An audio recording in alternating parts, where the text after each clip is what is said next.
Okay, good morning, everybody. We'll start with today's class. We'll start with the attendance.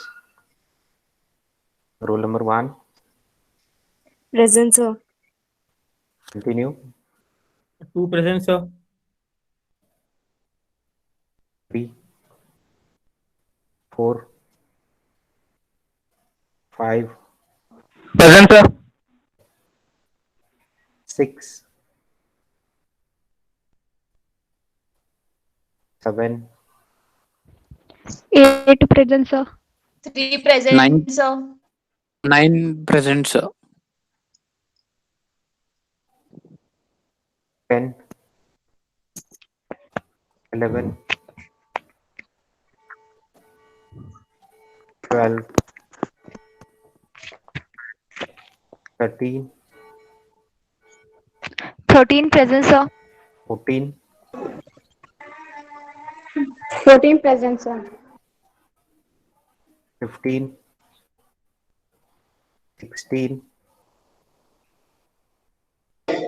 16 17. present, sir. Who is that? Can you tell me your roll number?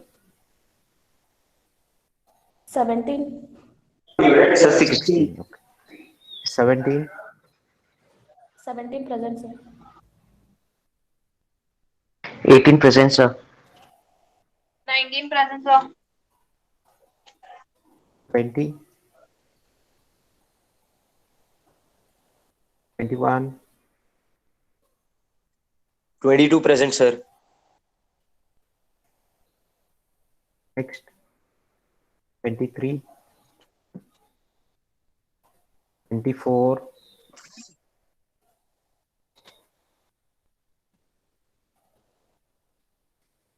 25,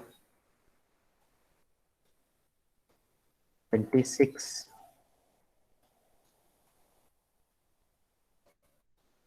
27 present.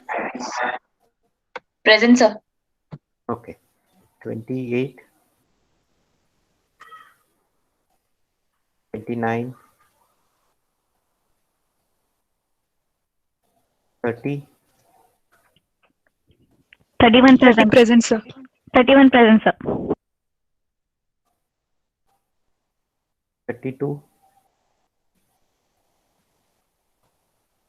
33, Sir, 26 present. 34 present, sir.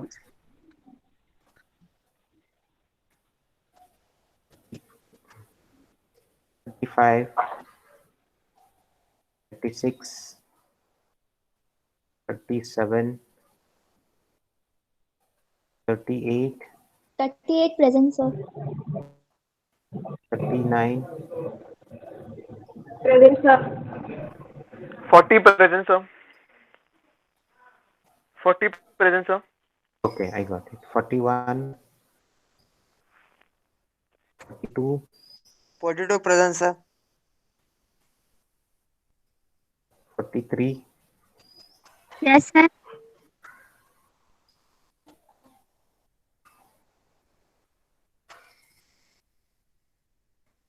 44, 45,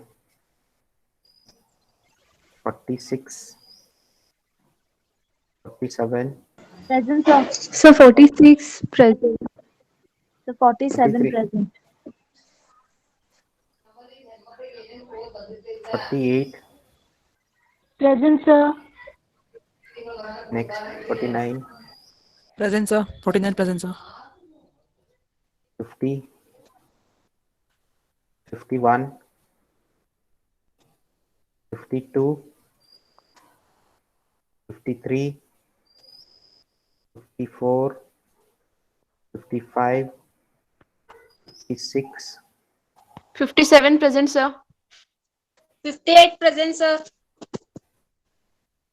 59, 60, 61,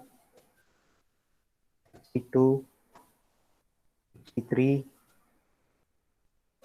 64, 65, 66, 67, 67, sir. 68, 69,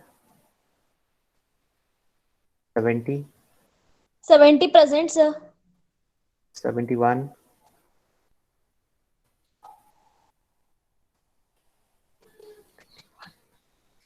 'anybody missed?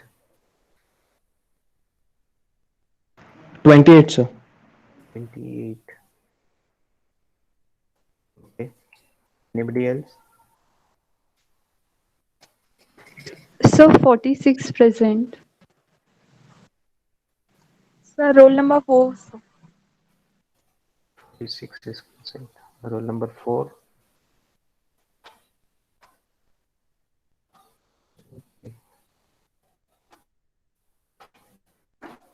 Anybody else?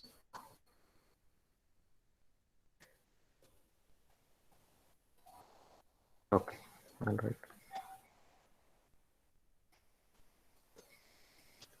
Okay, one thing is like we finished, completed the HTML tags and how HTML tags should be used to mainly focus on the structure of the HTML document.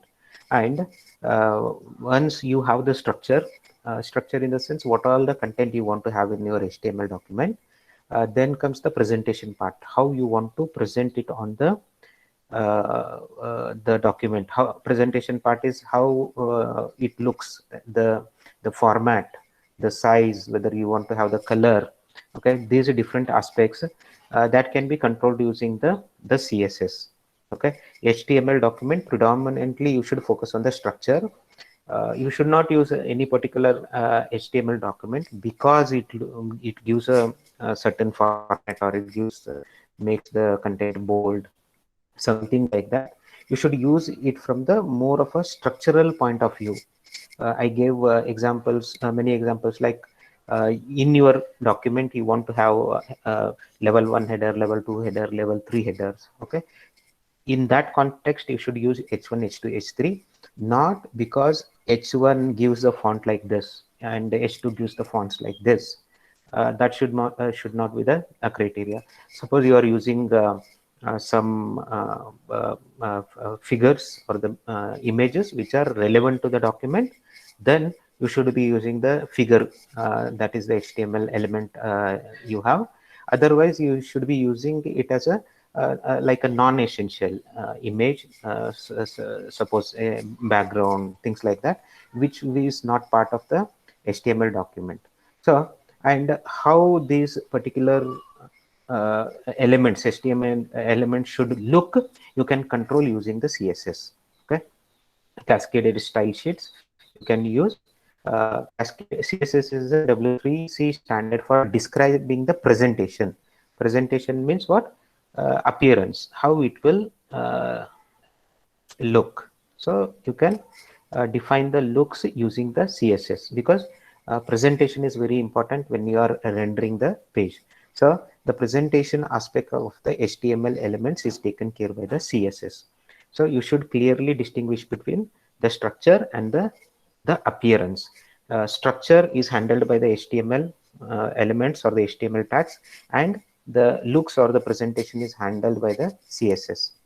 So what we can do with the CSS? Okay, what we can assign, font properties, what kind of a font you need, different kinds of font properties you can assign. Colors, you want to show certain text in certain color, red, blue, green, whichever the color are part of this standard, you can use those colors. And sizes, what size you want, you can define. Borders, background images, even the position of the elements, where you want to place that particular element in the HTML document. All those things can be used using the CSS. CSS is a language in that it has its own syntax rules. Okay, CSS it has its own rules. Okay, syntax rules. We will look into those rules, and it works with those rules. It will work fine with the along with the HTML tag, HTML elements. It will give the presentation for which it has been created. CSS can be added directly to any HTML element via style attribute within the head element, or most commonly in a separate text file that contains only CSS. So how there are three different ways to add the CSS for the HTML. One way is directly inside the HTML element, and second way is using a style HTML tag inside the head HTML tag. And one more way of doing is we can have a separate CSS file, .css file, where you will have all the styles specified. You will have all the HTML tag, how it should look. You will specify in one external file. Okay, that external text file with the extension .css. It will list everything, and you can link that particular file to your HTML file, and then you can apply all those styles in your HTML document. Those are the three ways. We will see those with the examples. What are the benefits of using CSS? The degree of formatting control in CSS is significantly better than that provided by the HTML. Degree of formatting control. Okay, because CSS is predominantly done for the presentation part, how the formatting should be. We have a greater degree of control, means a greater degree of control on formatting in CSS compared to HTML.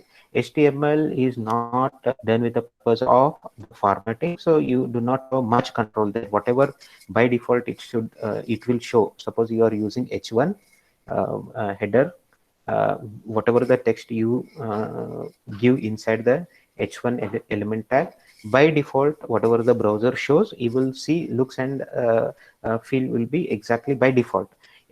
H1 as such does not put a lot of control over how that text, the header one should look like.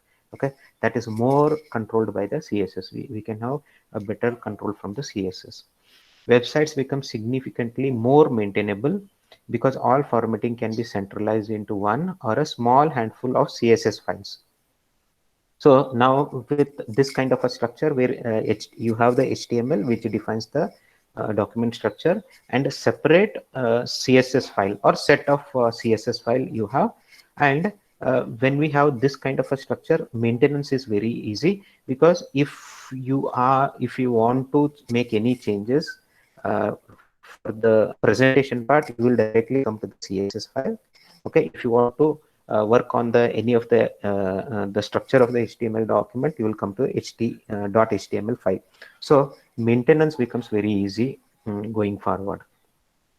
CSS driven sites are more accessible. So accessibility is high for the CSS driven sites. A site built using centralized set of CSS files for all presentation will also be quicker to download, because each individual HTML file will contain less markup. Okay, so when you have the CSS separated into a separate file, the HTML file will be relatively lightweight, so it is easy to download. So that is a advantage of having a separate CSS. CSS can be used to adapt a page for different output mediums. So we can have CSS to adopt a page for different kind of output mediums. CSS versions. If you look into the history of the CSS, in 1996, CSS level 1 recommendation was done by W3C, the same worldwide web consortium. And year later, there was a CSS level 2 recommendation. And also the level 2 is specified as CSS2. It was published. And after that, there was a decade of a time, there was no significant changes or updates on the level 2. And in 2011, CSS 2.1 was released, but it did not become official until 2011. So if you see, there was a huge gap, more than a decade, since the next version was declared. And to complicate matters even more, although all through the last decade and to the present day as well, during the same time, CSS 2.1 standard was being worked on, a different group was working on CSS 3 draft. So even though 2.1 was, some group is working on CSS 2.1, another group already started working a draft of the CSS 3. That is the next version. And Microsoft Internet Explorer was the earliest browser which accommodated for the CSS. So the CSS was well adopted by the Microsoft Internet Explorer. So you can see these are the version which adopted. Okay, IE5, IE6, IE7, and so on. And but the support for the CSS2 was uneven, like it's a partial, and most of the browsers it is the same CSS2, because it was not still they were working on the CSS2 for a predominant long time. The browser support for CSS2 is like a uneven. CSS has a reputation for being a somewhat frustrating language. This reputation is well deserved. So not really now, like now it is very well defined CSS standards we have. So earlier, yes, there were a lot of confusions with that, and the way it was supported, there were a lot of challenges, so that resulted in some of the inconveniences. So first is we'll learn what is the syntax. Okay, CSS syntax, how to use the CSS syntax. A CSS document consists of one or more style rules. So it will have rules. So it will have one or more style rules. We will see what is a rule. A rule consists of a selector. What the rule will consist, you can see this is an example of a rule. So it will consist of a selector. And what is the selector?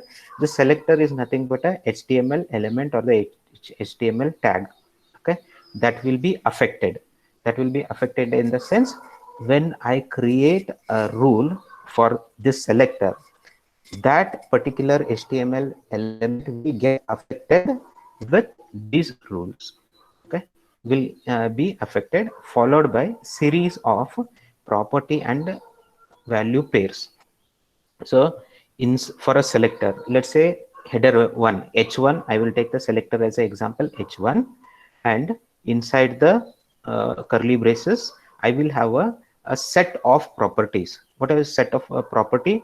The property is for h1 there might be any n number of different properties. Let's say a font size or font color, right?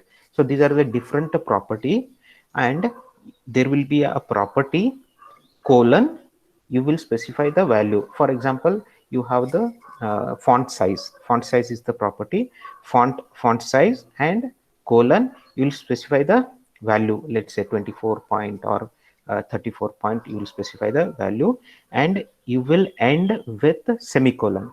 So property colon value ends with the semicolon. This is called as a declaration. So this is inside the two curly braces for the particular selector. And if you want to have more number of properties, that is easy to include within the same set of curly braces. So you can see this is the first property, and this one is the second property. Property 2, again colon, value 2. So what is the value for this particular property, and ends with a semicolon. Let's say first one was the font size, you chose like 24 point, and second one is color, you will say red or green. So it has some fixed values, you will specify that. So each of these pairs of property value, which is called as a declaration, it is separated by a semicolon, and you can have n number of declarations, and this complete block is called as a declaration block. So selector along with the declaration block is called as a rule. So for example, we have here we have em. Okay, this is emphasize. Okay, we used em. Suppose you want to emphasize certain content of your paragraph or HTML document, you use the em, and you can specify whenever you use EM, normally what EM would do, what EM will do, we had used that one. Anybody? When we use the EM HTML tag, what it will do? You can unmute and you can speak up.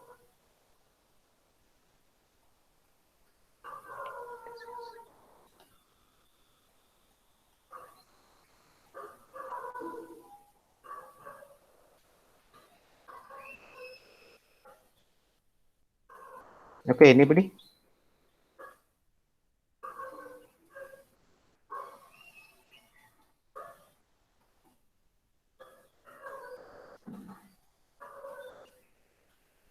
What EM will do? EM will it will bold the content where you have used it. So in this case, when you whenever it encounters EM HTML tag, it will apply this rule. What is the rule? Color is color colon red, means property. The property color and value would be red. What that will do is it will make that particular font as red in color. And this is one more example. For a paragraph, I have set of property and values. First one is the property margin. Okay, so what are the margin on all the four sides? Colon, we have a list of values here. We have four values here. The top margin is 5 pixel. Top, this is a right is 0 margin. Bottom 10 pixel, and this is left, that is 0. And similarly, font weight. Okay, that is a property for the paragraph, and it will be bold. It will make all the text. Whenever you use a paragraph, it will have this margin, top, bottom, 5 pixel and 10 pixel. Left and right, it will have 0 pixel. Font weight is bold, means all the content of that paragraph would be bold. And font family could be any of these, Arial and Helvetica, sans serif. Any of these can become the font. Declaration block. The series of declaration is also called as the declaration block. So declaration is what? Any pair of property value is called as a declaration, and series of those declaration is called as a declaration block. So this complete set of property and value combinations, that is called as a declaration block. A declaration block can be together on a single line or spread across multiple lines. What is the meaning is, right now you are seeing it on the one line here, or you can have each declaration on a separate line. So this is the example. Either I can choose to have all this property side by side in one line, or I can choose to have it on multiple lines. You can see the properties are defined declared on multiple lines in this example. The browser ignores white spaces. If you have included any white spaces inside the declaration block, the browser will ignore that. So that means whether you use white space or doesn't, it will not create any kind of a visual related or presentation related problems, because browser will ignore all the white spaces. Each declaration is terminated with a semicolon, that we have already seen. Each declaration has to be terminated with a semicolon. Selectors. Every CSS rule begins with a selector. Okay, that rule is for the selector. So whatever the selector, what is a selector? Selector is nothing but your HTML tag or the HTML element. It can be paragraph, it can be anchor A, it can be headers H1, H2, H3, H4, whatever the list. Okay, list you said, saw UL, OL, all those, any kind of list, all those HTML tags, any of those can become a selector. You will choose that particular selector, and for that you will define the rule. Okay, you will define what kind of a property that it will have. The selector identify which element or elements in the HTML document will be affected by the declaration in the rule.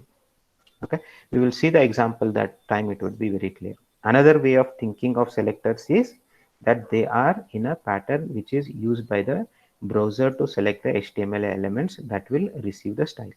Okay, So whatever the selectors you are using in the CSS, those HTML tags will be applied with whatever the properties you have defined in the declaration block. So it is true for all the complete HTML document, or if you have used inline with the HTML. So I told there are 3 ways to use the CSS depending upon how you have used. If you have put all the CSS in the external file, then whatever the CSS you have defined, whatever the rules you have, it will be applied to the whole document. Properties, each individual CSS declaration must contain a property. So in the declaration, you will see at least one property will be there. Okay, the property names are predefined by the CSS standard. Who has defined the property? That is part of the CSS standards. So right now we have the CSS 3, and some of the websites, they still support and uses CSS 2.1.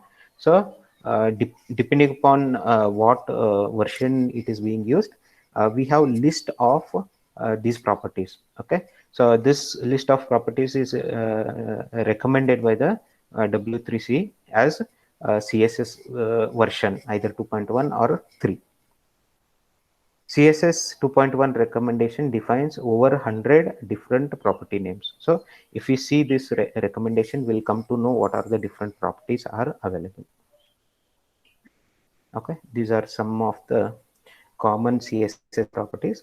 So you can see property type, fonts. Suppose you have a font.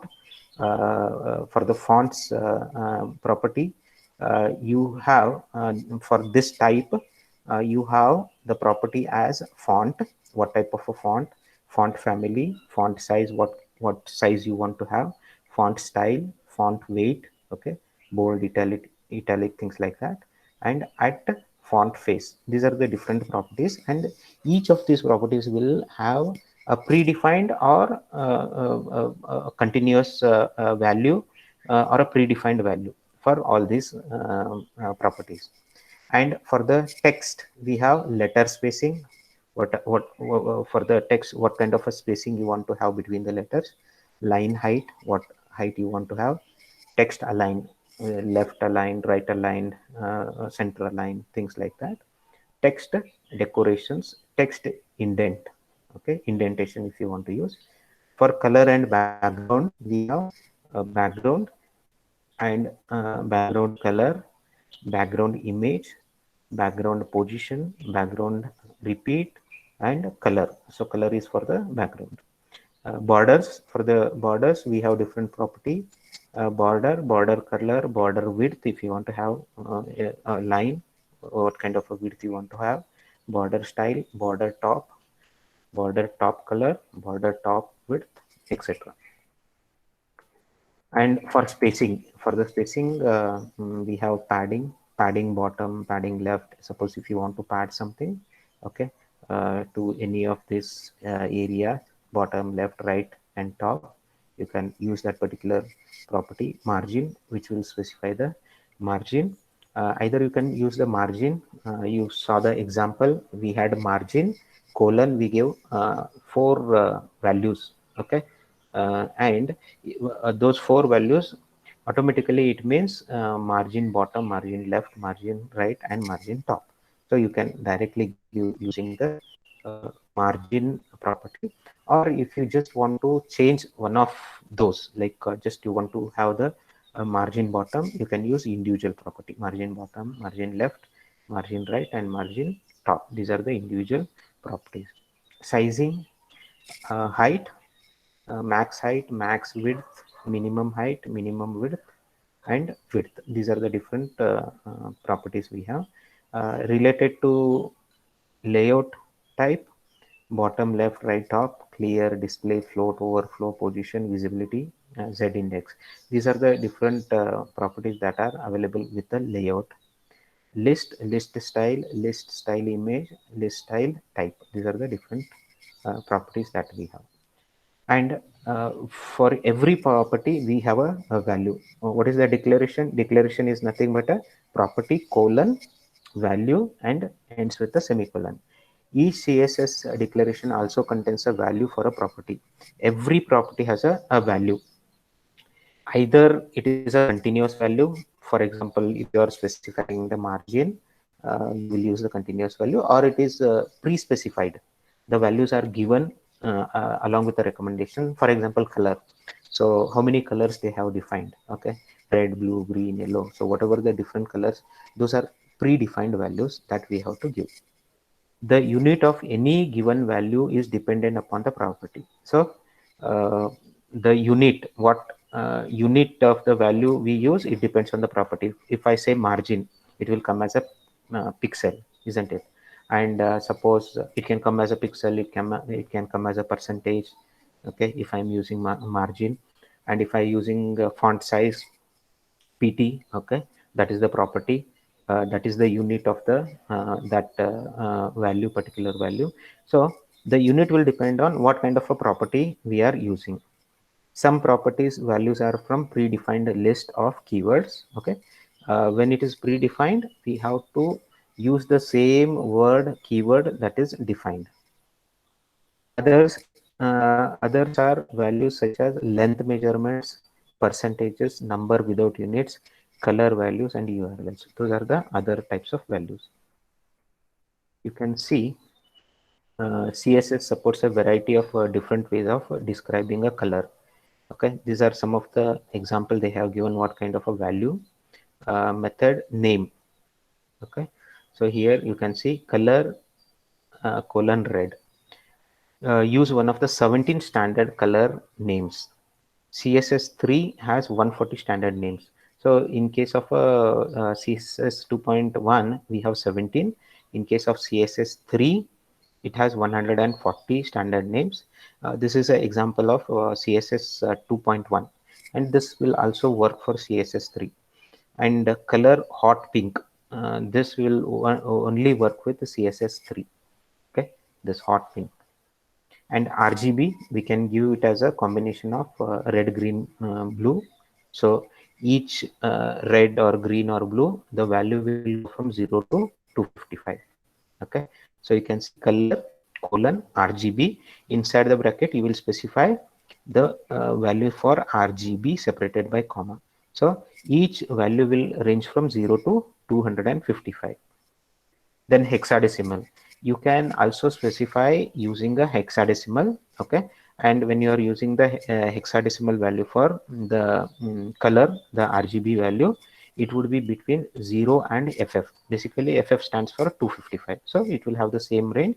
And when you are using a hexadecimal, it will start with the the hash sign, which indicates this value is a hexadecimal value. And next is a RGBA method. So here it is red, green, blue, and this is alpha or for the transparency. So the color RGB, the same value will be there. Inside the bracket, there will be 4 values. First one is, first 3 are RGB values, red, green, blue values, and the last one is the transparency. So suppose if you are using it for the any background, right, how much transparency you want to keep. Let's say you are using an image, okay, and for image as a background, and how much transparent you want to make. Image is in the background and you have something on the foreground, and let us say you keep the transparency as 0, it is completely transparent. And if you make it as 1, it will completely opaque, means it will completely block it. So transparency is a value between 0 to 1. Okay, 0 means fully transparent, and 1 means fully opaque. So you won't be able to see anything.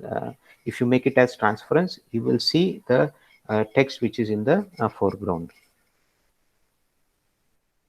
One more is there, HSL. Basically, HSL is hue, saturation, and light values. You can specify it as a percentage, and this is only available with the CSS3 version. So colors HSL 0, 100%, 100%. It can take any value for these values, right? The hue, saturation, and light values. Units of measurements. Some of these are relative units in that they are based on the some value on the value of something else, such as the size of the parent. Okay, relative units, when you are using the relative units will depend on the parent. Suppose you use the percentage sign, okay, for let's say size or the margin. When you use that percentage sign for the as the unit for the size, it will depend on the parent. When parent size is bigger, relatively this will become bigger. When parent size is smaller, the corresponding value will be smaller. So that is a relative units. And some are absolute units. What is absolute units? Example, color is equal to red. Red is the absolute value. Or you specify, instead of percentage, you specify 100 px, okay, 100 pixels. That for example, we created the image, we inserted the image, and where we specified the height and the width for that image. When we specify the height and width for the particular image, whatever, let's say you give the height as 100 pixel and width as 200 pixel, that is the absolute units. It will be a fixed. Others are absolute units in that they have a real world size. Unless you are defining a style sheet for printing, it is recommended to avoid using absolute units. This is very, very important. We should avoid using absolute units unless you want to have some printout. So you are making certain HTML document for which you want to take the printout, and the printout has to come in a proper way, and let's say A4 size or whatever, A5 size. Then you will use the absolute values. If there is a no need for printing, we should not be using the absolute units. We should always use the relative units. So you have seen when we resize the website or the web application, you can see relatively the HTML documents inside will also get resized. Okay, if you use absolute units, okay, if you use absolute units, what will happen is even though you resize the HTML document, because you have used the absolute values, those things will not get resized. It will remain as is. So advantage of resizing is whenever you resize your document, relatively the content inside the document will get resized, and it will give a better presentation compared to fixed one. Pixels are perhaps the one popular exception, though we shall see later there is a good reason for avoiding the pixel unit. So pixel is also like we use that prominently, even though that is a absolute value. Okay, you can see here the px is a pixel. This is relative, and it is relative in CSS2 and it is absolute in CSS3. So you have to remember which standards you are using. If you are using CSS2, then px is relative, and if you are using CSS3, it is an absolute value. And what is the absolute value? 1 by 96 of an inch. Okay, 1 by 96 of an inch is the absolute value for the CSS3. EM, so EM equal to the computed value of the font size, property of the element on which it is used. When used for font sizes, the EM unit is in the relation to the font size of the parent. So this is also relative. EM is like that many times. Suppose inside the parent, for the font size, inside the parent you have used, and you will say like 0.5 EM. That means whatever the font size of the parent, it would be 0.5 times, means half of the size of the parent. So it is relative. Percentage, it is relative. Okay, you can have like 80%, 90%. So parent is 100%, you will see 90%. Okay, parent is 200%, you will see 90. It will double 180%. So it is relative percent. EX, this is rarely used. So this measures that express size in relation to x height of an elements font. So it is X height of an elements font when you use EX. CH is another rarely used measure. This one expresses size in relation to the width of a zero character of an element. Okay, and this is relative and CSS3 only. So rest of the CH, REM and VWVH, it is supported by CSS3 only. Next, REM. REM is similar to EM. Okay, it stands for root EM. I told you EM is what? Suppose you have a parent and inside you have used EM. So this would be, if I say 2 EM, it would be 2 times the parent.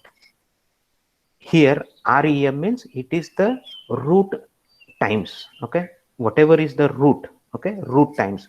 So if you see EM, its size will keep on changing based on the parent, but if you use REM, it is constant, because whatever is the root, okay, that times you will see the size.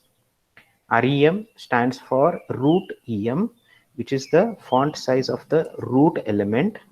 Okay, unlike EM, which may be a different for each element, REM is constant throughout the document, because root, whatever you have defined for the root, the font size, that times, that is REM, root times. So it would be a constant for the throughout document. VWVH stands for the viewport width and viewport height.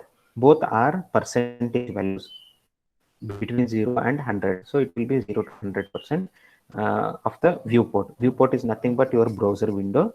This allows an item to change size when the viewport is resized. So I gave the example, right? When you resize your window, these viewports will automatically get adjusted. VW and VH will automatically get adjusted according to the resized window. These are absolute units. Absolute units is IN. So when we specify like 10 inch, 20 inch, the absolute value. CM, same, just the difference in the measurement. This is centimeters, millimeters. Points, PT. And how much is PT? Is equal to 1 by 72 of an inch. And what is PC? It is pica, equal to 1 by 6 of an inch.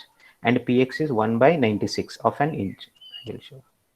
So that is only in CSS3, 1 by 96. PT is 1 by 72 of an inch. PC is 1 by 6 of an inch. How do we put comments? It is same as most of the languages, you know. It is often helpful to add a comment to your style sheets. Comments take in the form like this. So as you understand, inside the CSS document, you want to include the comments, right?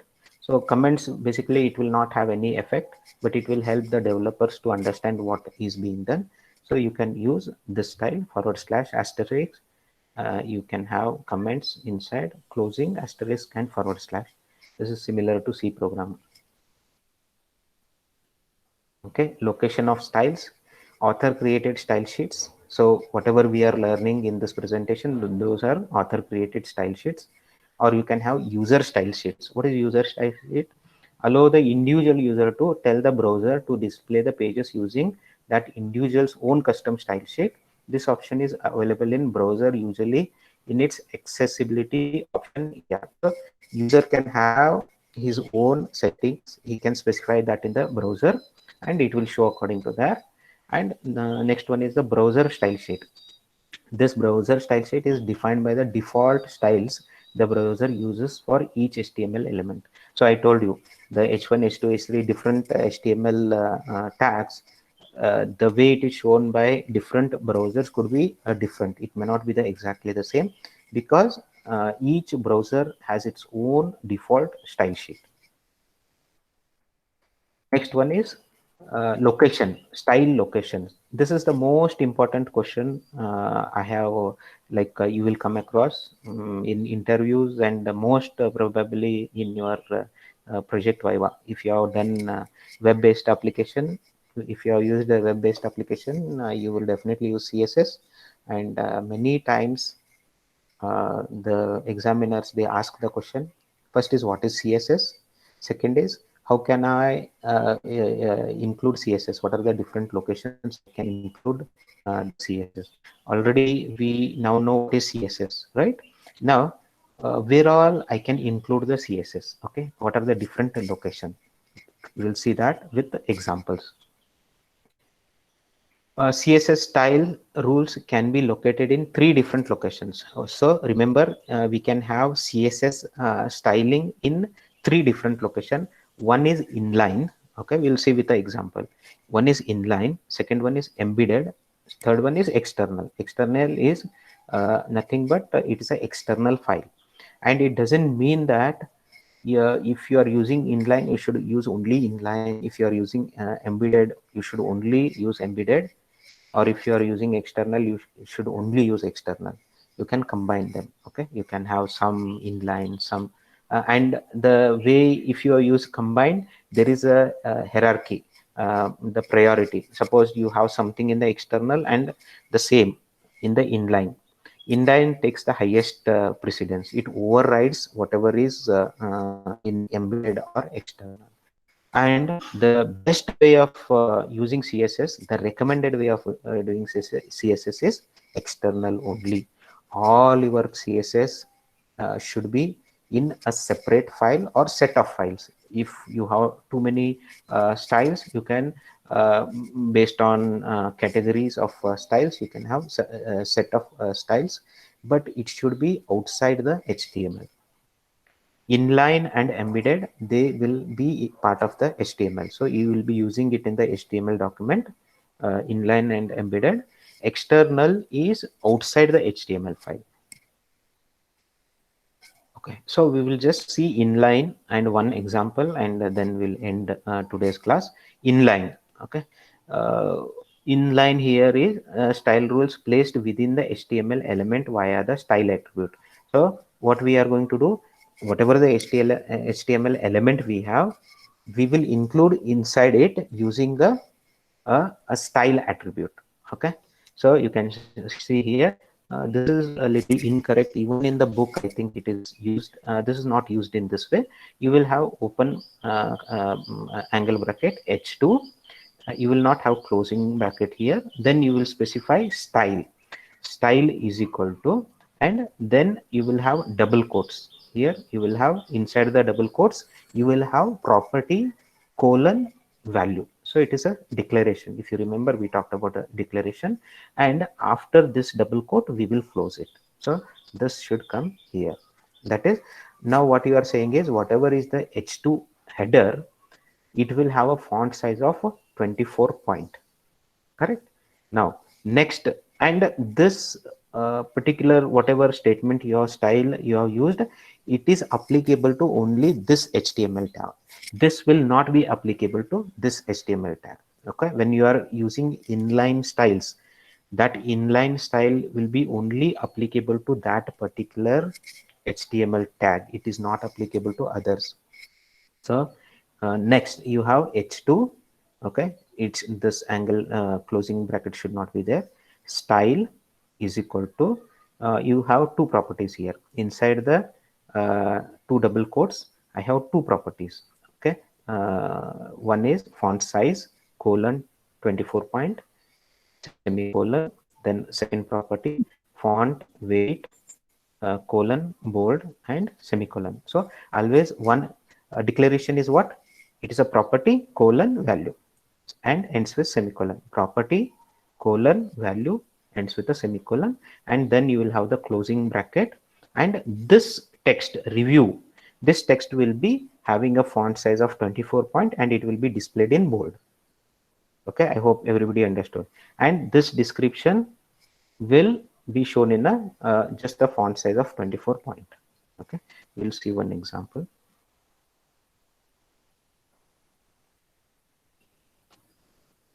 Okay, this is the document I have created. Okay, first I will load this. Okay, the name of the file is css_ex1.html.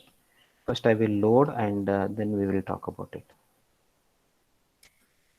Okay, just I will take 2 more minutes so that we can just complete this part.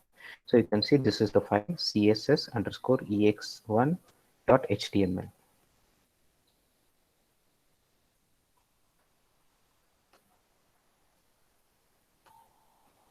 Okay, now we'll go through this. First is doc type, HTML body I have. So first one, this one, h1 header 1, share your travels. I did not use any style for here. This is the default, whatever you are seeing here, share your travels. It is the default for this. I have chosen here Chrome. So whatever the Chrome has a default, this h1 is shown. Next one is description. Next h2. You can see here I have angle bracket h2 space style is equal to font size. I have used 20.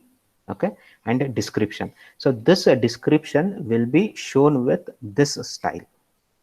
Next style. This is next style. h2 style is equal to font size 34 point. Just in order to have a difference between this h2 and this h2, how the style is making an impact, I have used a larger number here so that you will visually see that both are h2. And font weight is equal to bold. So you are seeing bold here. By default h2 is shown as bold, okay, in this browser. So here also you are seeing it as a bold, even though we did not specify, because it is the default property. That is how it is shown by the browser. So I have said here bold.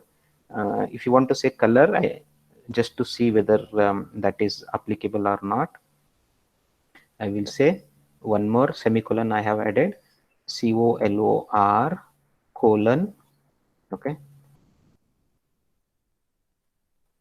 or I will say color as blue red is used, I would say green. I will save it. Now you can see. So whatever properties you are selecting here, that is applicable to only this h2 tag, because whatever the inline formatting you are using, whatever the rules you are putting in, that is applicable to only this h2. This h2 is nothing but this review, this content. Clear?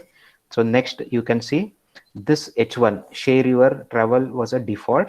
Here for the next h1 I am using some style. Style is equal to color blue. The same thing, this and this are exactly same, okay, except that this is in a blue color.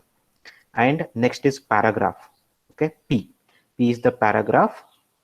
You can see inside here style is equal to, inside the 2 double quotes I have color colon red, so it is showing red. So this is how it will look like.